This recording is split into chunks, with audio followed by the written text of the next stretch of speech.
ونتوكل عليه ونعوذ بالله من شرور أنفسنا ومن سيئات أعمالنا من يهده الله فلا مضل له ومن يضلل فلا هادي له ونشهد أن لا إله إلا الله وحده لا شريك له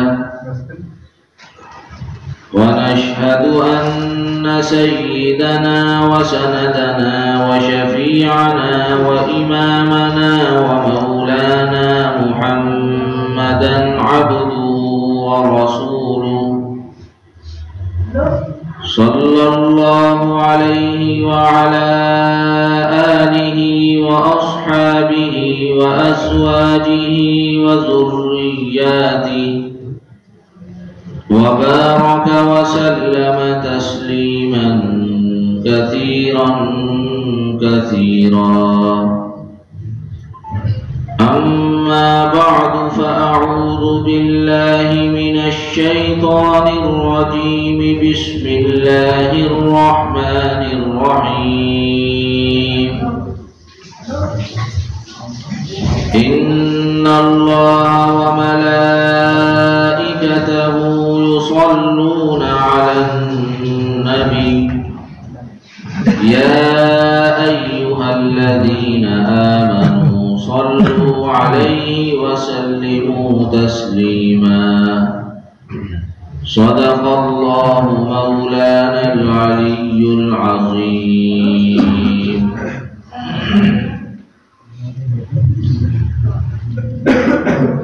بہت ہی زیادہ عزتوں کے مستحق قابل قدر قابل احترام دینی ایمانی بھائیوں، دوستوں، عزیزوں اور بزرگوں اور پردہ نشیں مائیں اور بہنیں،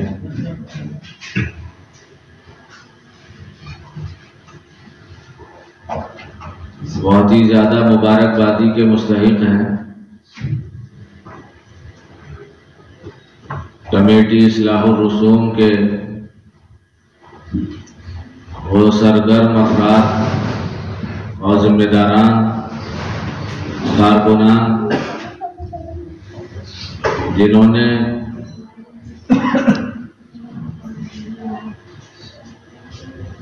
بڑے باوقار انداز میں اور بافیض طریقے سے ان پروگراموں کو روزانہ مسجد کرنے کا یہ شاندار نظام بنایا. اللہ تعالیٰ ان حضرات کی محنتوں کو قبول فرمائے، شرکت کرنے والوں کی زندگیوں کے بدلنے کا ذریعہ بنائے. آج کی ہماری اس مجلس کا موضوع ان حضرات کی طرف سے یہ دیا گیا ہے کہ روح کی بیماریاں اور اس کا علاج. یہ ان حضرات کا تجویز کردہ موضوع ہے اور میں یہ سوچ رہا تھا کہ ایسے آدمی کو انہوں نے یہ دے دیا جو خود ان بیماریوں میں مبتلا ہے. اس لیے جو بات بھی عرض کی جائے وہ کہنے والے پر نہ پرکھ کر اس نظریے سے دیکھی اور سنی جائے کہ اگر مفید ہو تو انشاءاللہ ہم سب مل کر اس پر عمل کرنے کی تو کوشش کریں.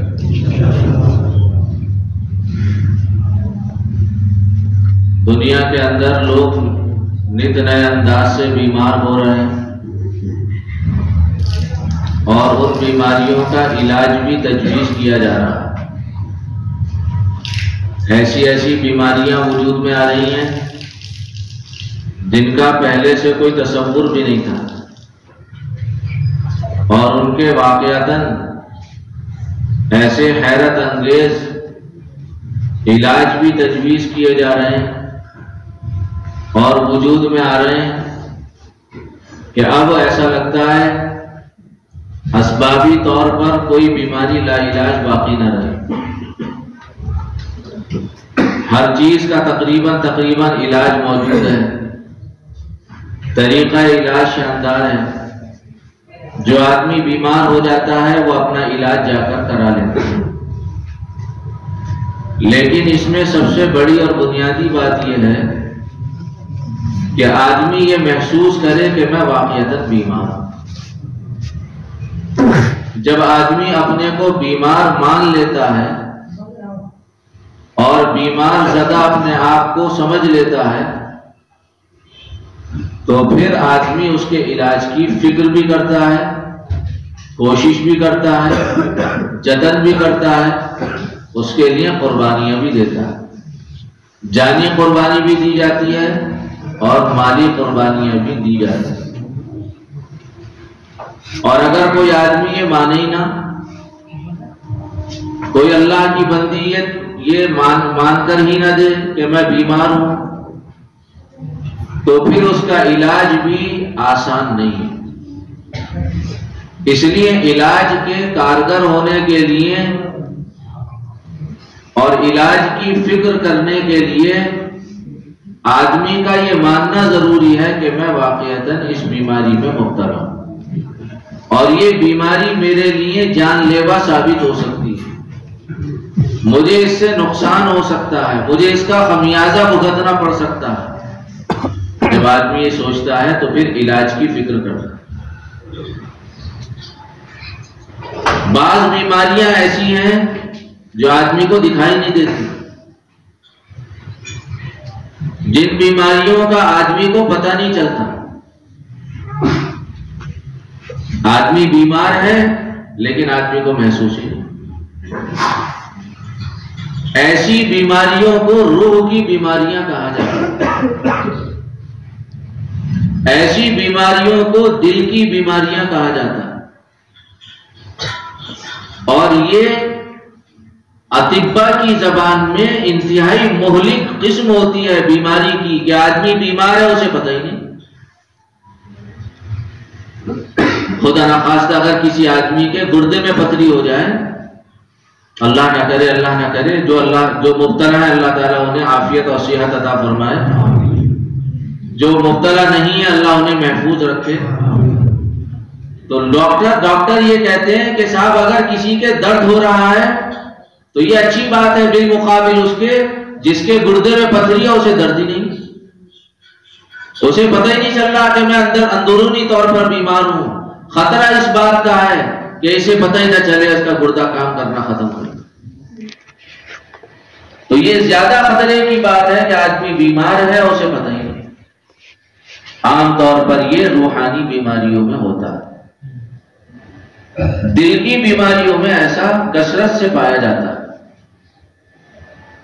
چنانچہ ہمیں ایسی مجلسوں میں آ کر خود اپنی ذات کا محاسبہ کرنا چاہیے. متکلم بھی اپنی ذات کا محاسبہ کرے اور سننے والے اور سننے والیاں بھی اپنی زندگی کا محاسبہ کریں کہ کیا واقعتاً ہم بھی اس بیماری میں مبتلا ہیں. اگر اپنے آپ کو اس بیماری میں مبتلا پائیں تو پہلی فرصت میں اس بیماری سے چھٹکارا حاصل کرنے کا نظام بنانا چاہیے. اور اگر اللہ کے فضل و کرم سے اس بیماری میں اپنے آپ کو مبتلا محسوس نہ کرے تو اللہ کا شکر بجا لانا چاہیے. روحانی بیماریاں کون کون سی ہیں جو آدمی کو لگ جاتی ہیں اور گھن کی طرح آدمی کو ایسا نقصان پہنچاتی ہیں جو آدمی جس کی تلافی نہیں کر سکتا. ان روحانی بیماریوں میں ایک خطرناک قسم کی بیماری ہے جسے جہالت کہتے ہیں. سمجھ رہے ہیں آپ؟ اس بیماری کا نام جہالت ہے. جہالت کا مطلب ہے ناواقف ہونا, نادان ہونا. جاہل وہ آدمی ہے جو اپنے پیدا کرنے والے سے ہی ناواقف ہے۔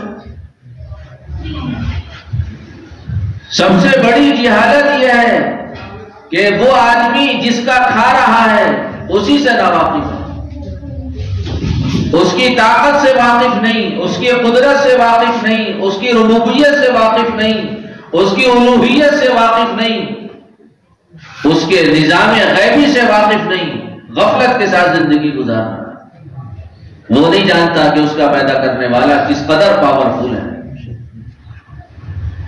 یہ جہالت ہے جسے جہالت ہی نہیں سمجھا جاتا۔ ہاں کوئی آدمی لکھنا پڑھنا نہ جانتا ہو، اپنے دستخط کرنے نہ جانتا ہو، اپنا نام لکھنا نہ جانتا ہو، لکھے ہوئے چپکے ہوئے پوسٹر کو پڑھنا نہ جانتا ہو، سماج اور معاشرہ اسے جاہل کہتا ہے، لیکن سرور عالم علیہ الصلوۃ والسلام کی جاویدانی تعلیمات میں وہ بڑا جاہل ہے، اور اس کو روح کی بڑی بیماری لگی ہوئی ہے جو پیدا کرنے والے سے ناواقف، جو اپنے اللہ کو ہی نہیں جانتا، جو اپنے اللہ کو ہی نہیں پہچانتا۔ مفتی صاحب ادھر آ جائیے، مجھے اب بات کرنے میں آسانی ہے۔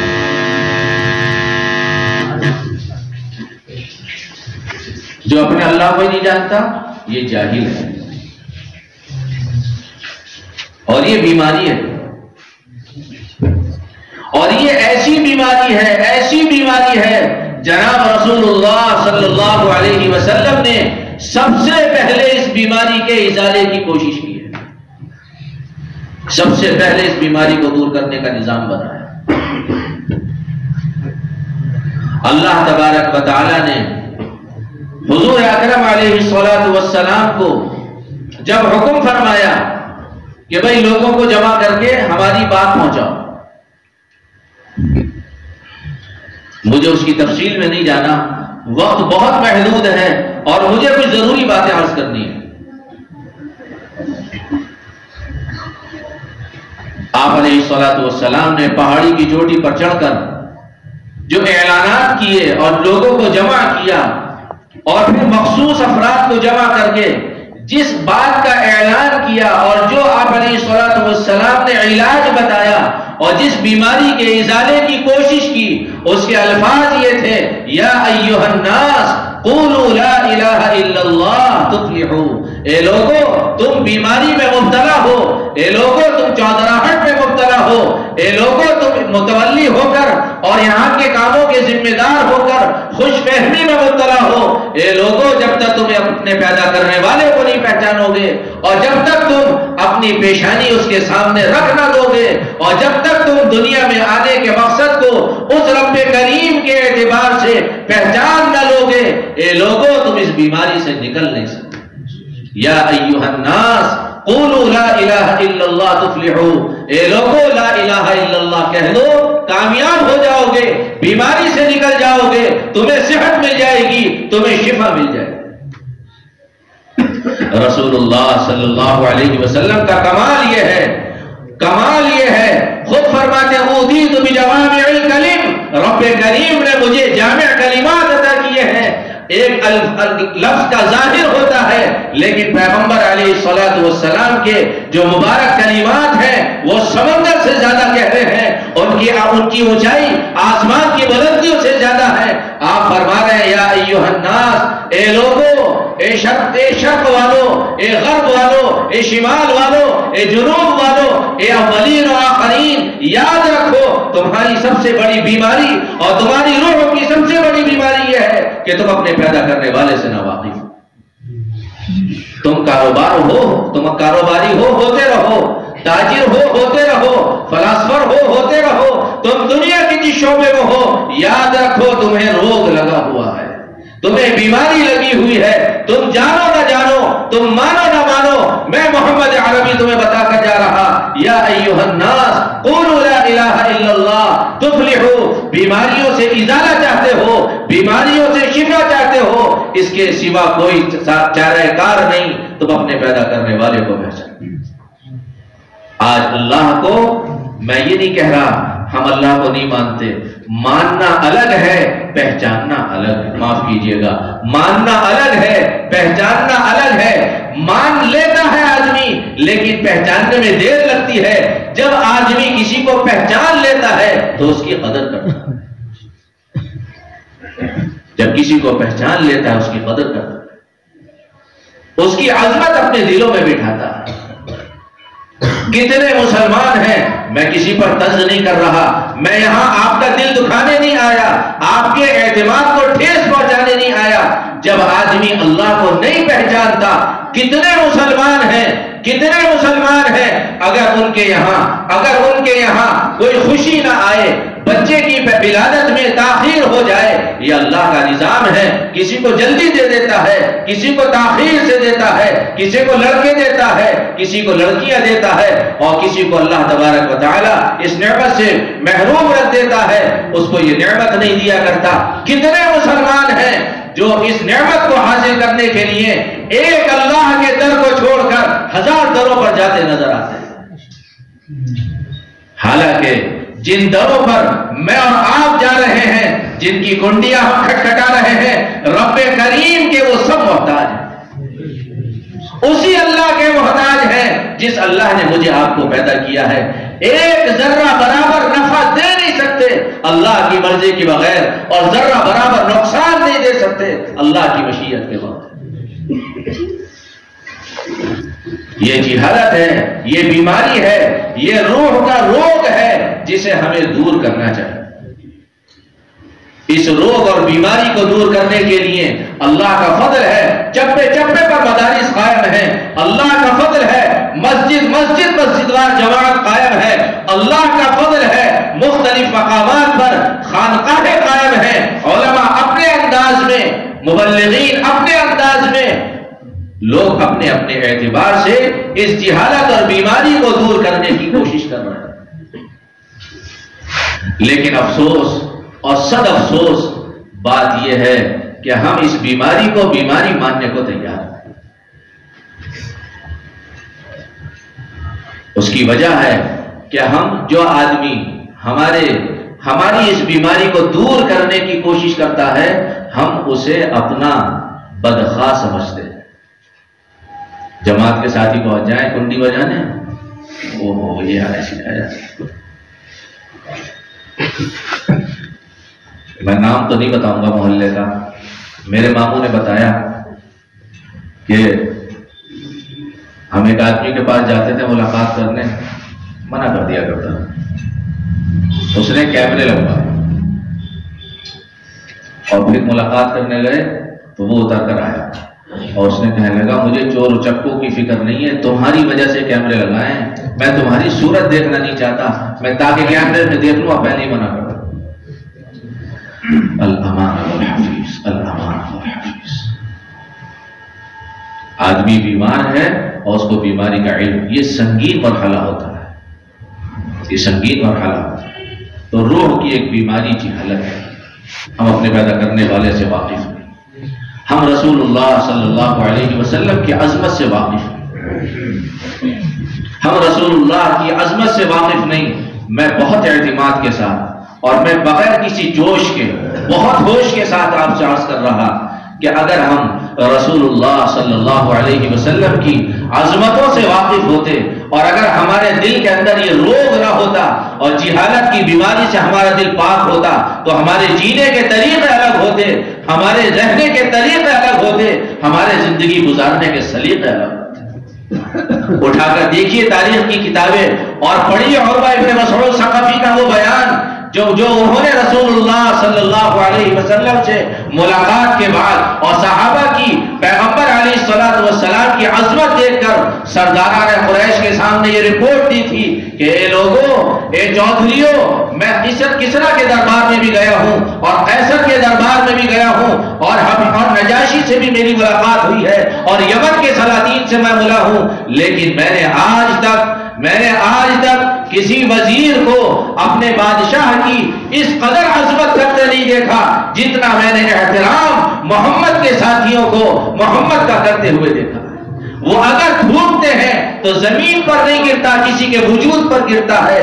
وضو کرتے ہیں پانی زمین پر نہیں گرتا، کسی کے بدن پر گرتا ہے. جب وہ کوئی حکم کرتے ہیں ہر آدمی کی تمنا ہوتی ہے کہ اس حکم کو میں اپنی ذات سے بجا لاؤں، اور جب وہ گفتگو کرتے ہیں تو سارے مجمع پر سناٹا چھا جاتا ہے. اور وہ ابن مسعود ثقفی نے یہ کہا تھا، کہ اے چودھریو تم اپنی چودراہٹ کو کم کر دو، اپنی چودراہٹ کو ختم کر دو، تم ان سے مقابلے کی تاب نہیں لا سکتے. اگر رسول اکرم علیہ السلام کی عظمت کا ہمیں احساس ہوتا، ہماری شادیوں کے وہ طریقے نہ ہوتے جو آج ہو رہے ہیں، ہمارے کاروبار کے وہ طریقے نہ ہوتے جو آج ہو رہے ہیں، ہمارے معاملات کے وہ طریقے نہ ہوتے جو آج ہو رہے ہیں. پتہ یہ چلا کہ ہمیں رسول اکرم علیہ السلام کی عظمت کے بارے میں صحیح علم نہیں. یوں کہتے ہیں محبت تجھ کو آداب محبت خود سکھاتی. محبت ہوتی ہے تو آدمی آداب سے مؤدب ہو جایا کرتا ہے. جب آدمی ادب سے محبت سے خالی ہوتا ہے تو پھر اس کی زندگی کا کوئی مقصد نہیں ہوا کرتا. اس لیے دل کی روحانی بیماریوں میں سے ایک بڑی عظیم الشان بیماری اور بہت مہلک بیماری جہالت کی ہے. اس جہالت کو پہلی فرصت میں دور کرنے کی ضرورت ہے. بڑے بھی محتاج ہیں، چھوٹے بھی محتاج ہیں، مرد بھی محتاج ہیں، عورتیں بھی محتاج ہیں. اگر مرد نے اپنی اس بیماری کا علاج کرا لیا اور عورت کا علاج نہیں کرایا تو پھر اس کی دینداری چوکھٹ تک. کتنی مرتبہ شادی میں جانا ہوتا، حاجی صاحب یہ کیا، یہ بفے سسٹم، اسٹینڈنگ، یہ آپ کے یہاں. ارے بھائی کیا کہیں، کیا بتائیں، وہ نہیں مانتے. سمجھ رہے ہیں، وہ سمجھ رہے ہیں کیا پتہ چلا؟ پتہ یہ چلا کہ گھر والی جہالت کے مرض میں مبتلا ہے. دنیا کی سب سے بڑی گالی یہ ہے، دنیا کا سب سے بڑا ٹھپا یہ ہے کہ کسی آدمی کو جاہل کہہ دیا جائے. آپ جاہل کہلانا پسند کریں گے، لیکن ہمارے تو جینے کے طریقے بدل گئے. جو آدمی انگریزی کے 2 بول سیکھ لے وہ بہت بڑا فلاسفر ہے، اور جو انجینئر بن جائے وہ بڑا فلاسفر ہے. اسے اللہ رسول کے آداب آتے ہوں نہ آتے ہوں، ہم اسے جاہل نہیں سمجھتے. رسول اللہ صلی اللہ علیہ وسلم کے زمانے میں جو آدمی اللہ رسول سے ناواقف تھا وہ آدمی سب سے بڑا جاہل سمجھا جاتا. اس لیے اس جہالت کو دور کرنے کا اللہ کے نبی صلی اللہ علیہ وسلم نے نظام بنایا. میں بھی طے کروں، آپ بھی طے کریں، انشاءاللہ اس بیماری کو دور کرنے کی کوشش کریں. اس بیماری کا علاج علم ہے. اس بیماری کا علاج علم حاصل کرنا، اتنا علم حاصل کرنا جو آدمی کو حلال حرام کی تمیز کرا دے، آدمی کے لیے فرض ہے.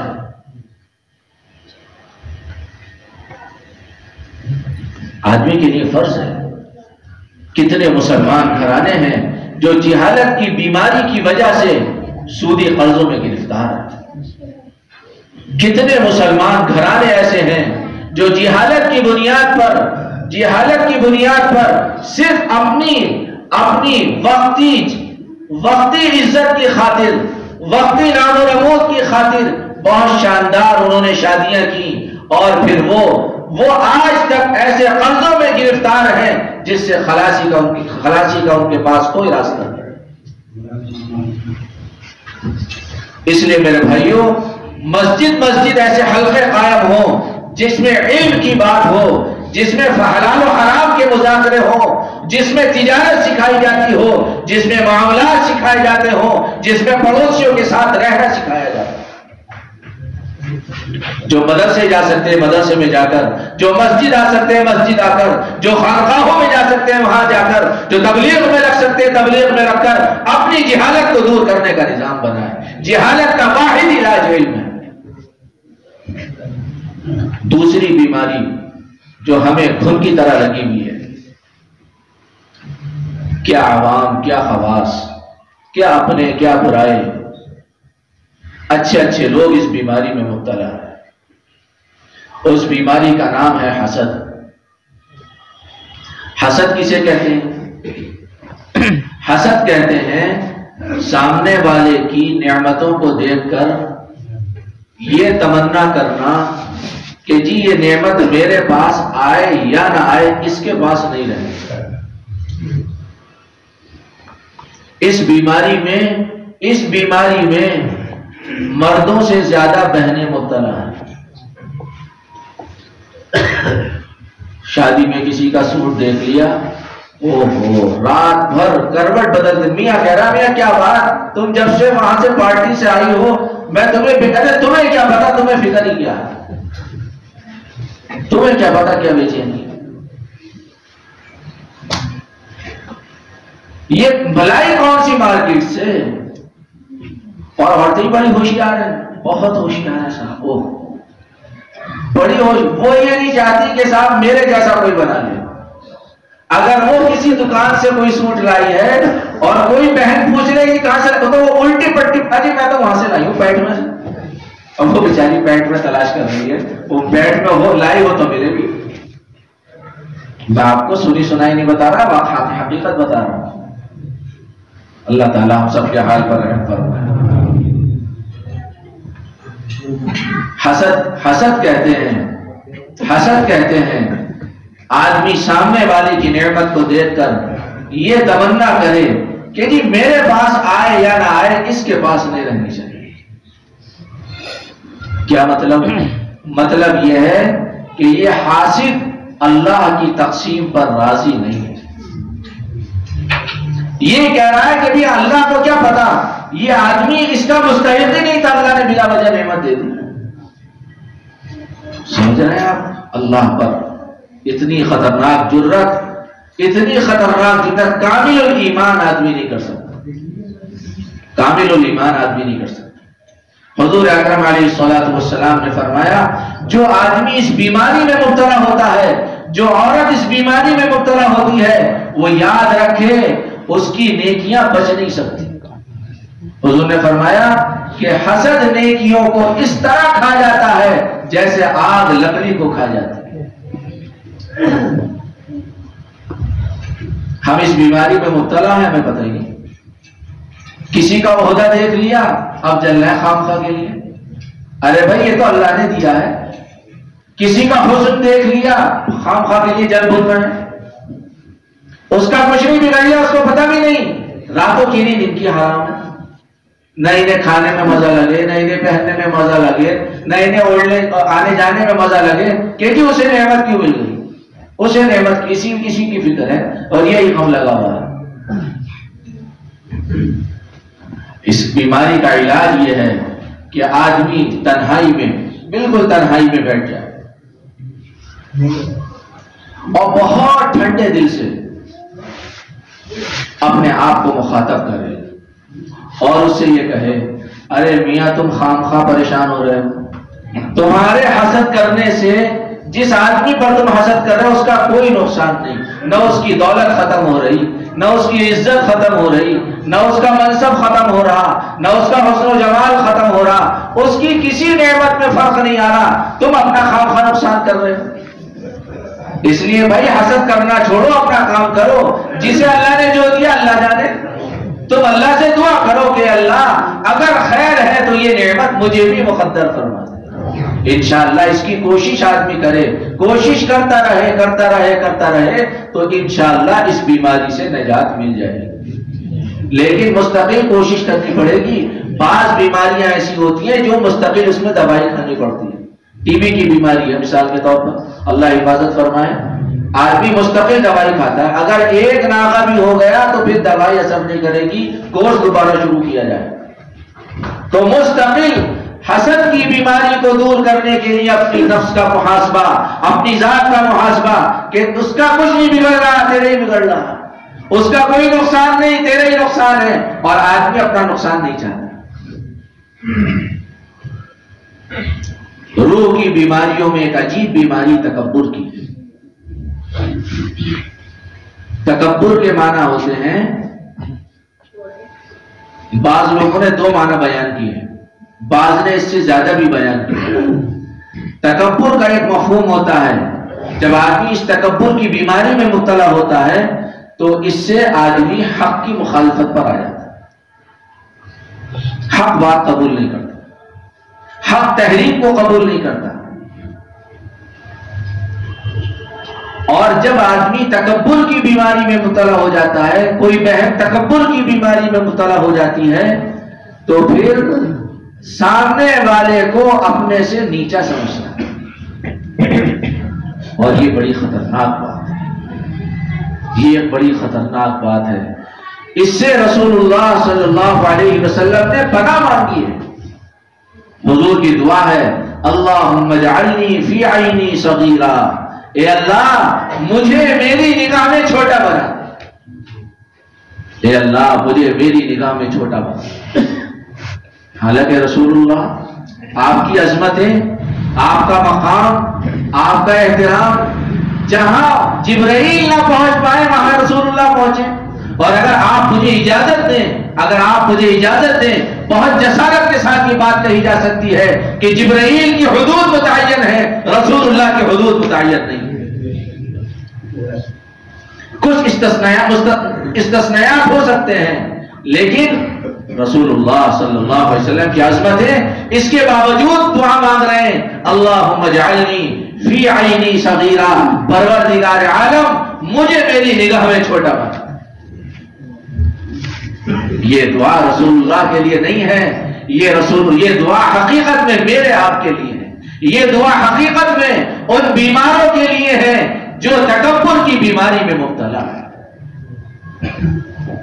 جب آدمی تکبر کی بیماری میں مبتلا ہوتا ہے تو یاد رکھے اس بیماری کا اثر یہ ہوتا ہے کہ ذلت اور رسوائی اس کے مقدر کر دی جاتی ہے۔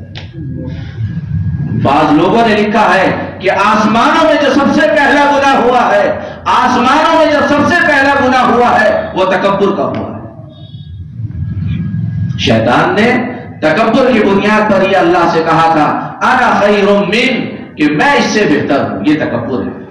دوسرے کو حقیر سمجھنا، دوسرے کو ذلیل جاننا، دوسرے کو نیچا دکھانا، یہ تکبر کی بیماری ہے جو آدمی سے گرفت ہوتا ہے، اس میں مبتلا ہوتا ہے، اللہ اسے ذلیل کر کے چھوڑتا ہے۔ حضور نے ارشاد فرمایا کہ جب آدمی اپنے آپ کو بڑا سمجھتا ہے اور لوگوں کو چھوٹا سمجھتا ہے، اس بیماری کا اثر یہ ہوتا ہے، اس بیماری کا اثر یہ ہوتا ہے کہ وہ لوگوں کی نگاہ میں اس قدر ذلیل ہو جاتا ہے کہ کتے اور خنزیر سے بھی گیا گزرا ہو جاتا ہے۔ اللہ ہم سب کی حفاظت فرمائے۔ آپ بھی سوچ رہے ہوں گے اور متکلم بھی سوچ رہا ہے کہ الحمدللہ ہم تو اس بیماری میں مبتلا نہیں۔ یہ بڑی خطرناک بیماری ہے، اس کے پر عجیب عجیب جگہ سے نکلتے ہیں۔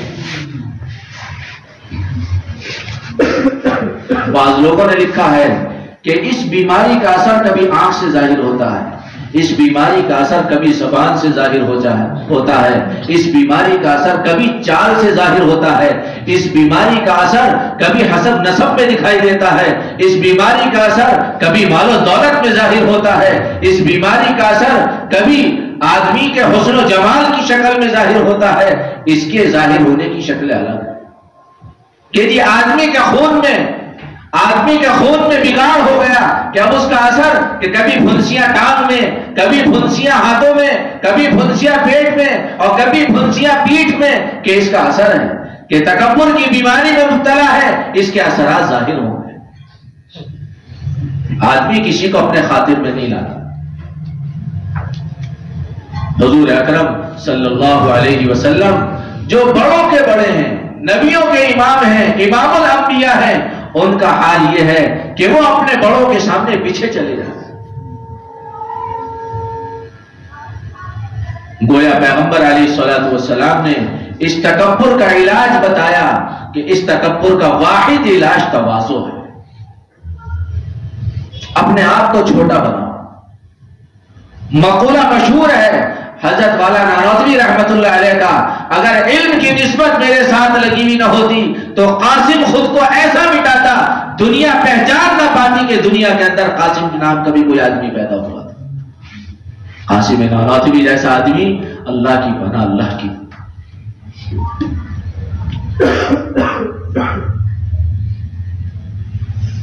اس بیماری کا واحد علاج تواضع ہے. حضور اکرم صلی اللہ علیہ وسلم تشریف فرما ہے، تشریف فرما ہے. حضرت عمر بھی بیٹھے ہیں، حضرت ابو بکر رضی اللہ عنہ بیٹھے ہیں، اور حضرت ابو عبیدہ ابن الجراح رضی اللہ عنہ بیٹھے ہیں. عظمتوں کے اعتبار سے حضور سب سے بڑے ہیں، آپ کے پلے کا کوئی نہیں. لیکن آپ بشر ہیں، آپ انسان ہیں، آپ دنیا کے اندر تشریف لائے ہیں، آپ عبد ہیں، آپ اللہ کے بندے ہیں. عمر کے اعتبار سے آپ کے زمانے میں بہت سے لوگ آپ سے بڑے تھے، یہ الگ مسئلہ ہے. تو حضرت ابو بکر بھی موجود ہیں، حضرت عمر بھی موجود ہیں، حضرت ابو عبیدہ ابن الجراح رضی اللہ عنہ بھی موجود ہیں.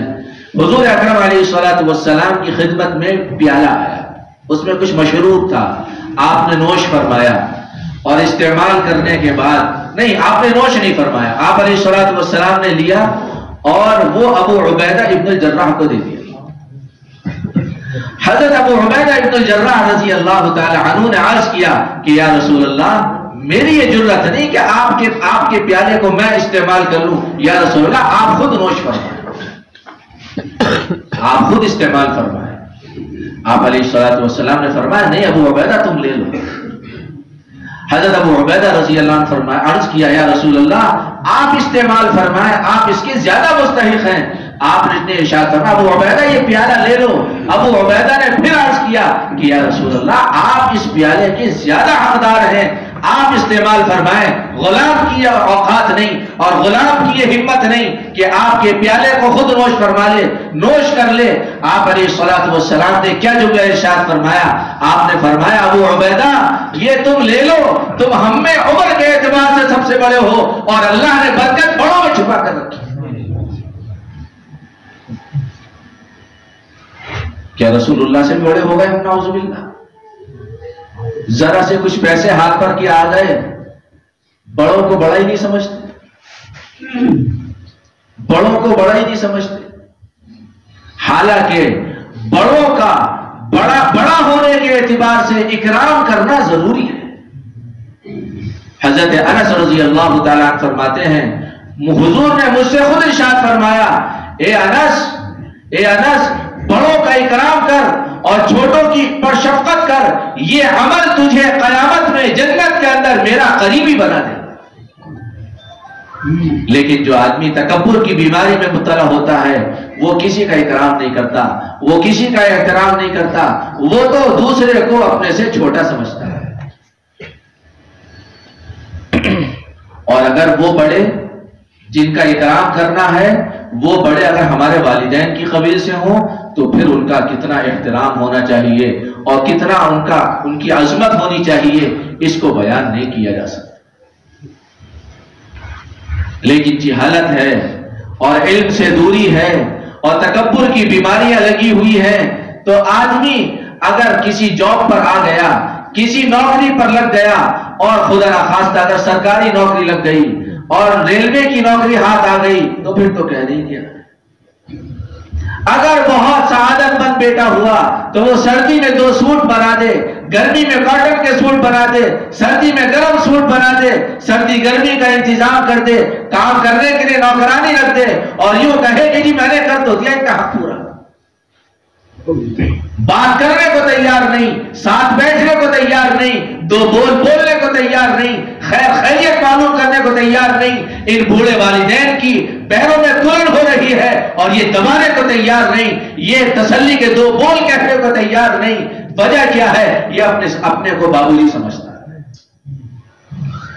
کہ لوگ میرے ڈیسک پر پانی لے کر آتے ہیں، میرے ایک بیل پر پورا عملہ حرکت میں آ جاتا ہے، میں ان کے پیر دباؤں.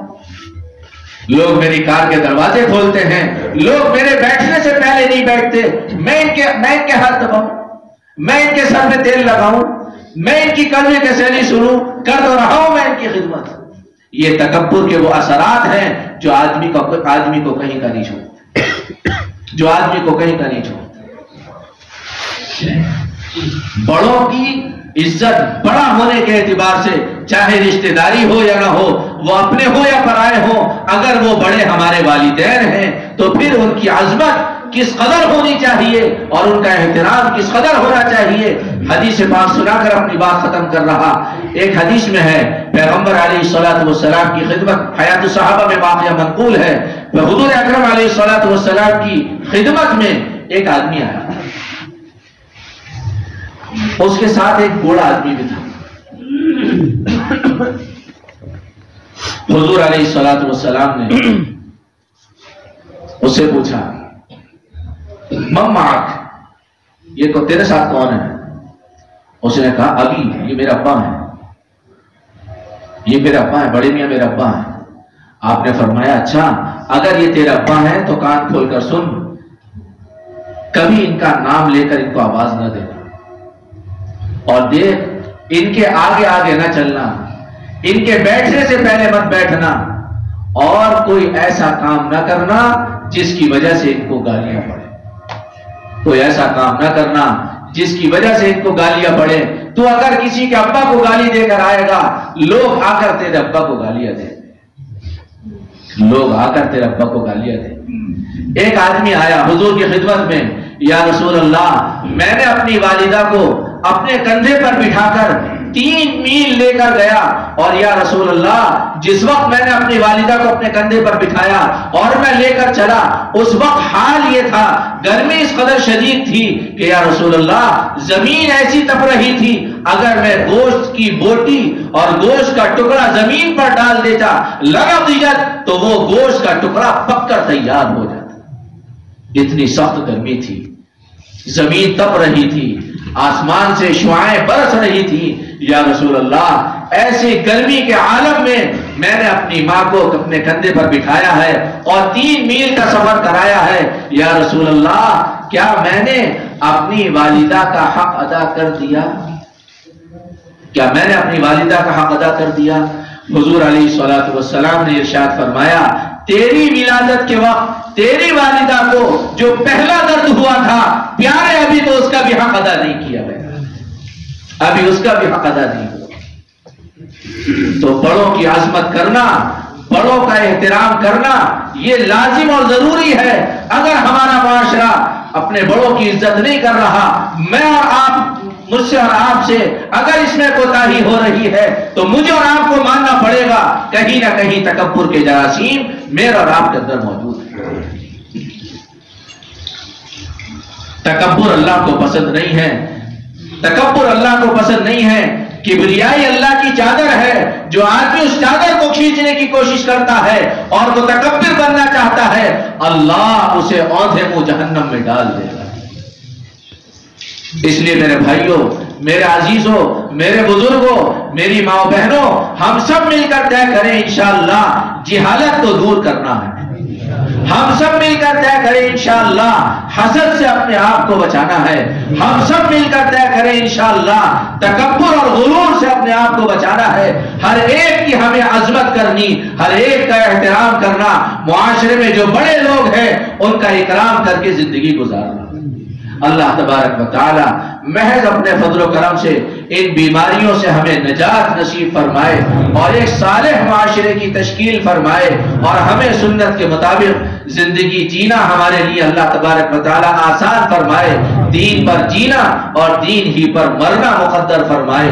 وصلی اللہ علی النبی الکریم، آمین یا رب۔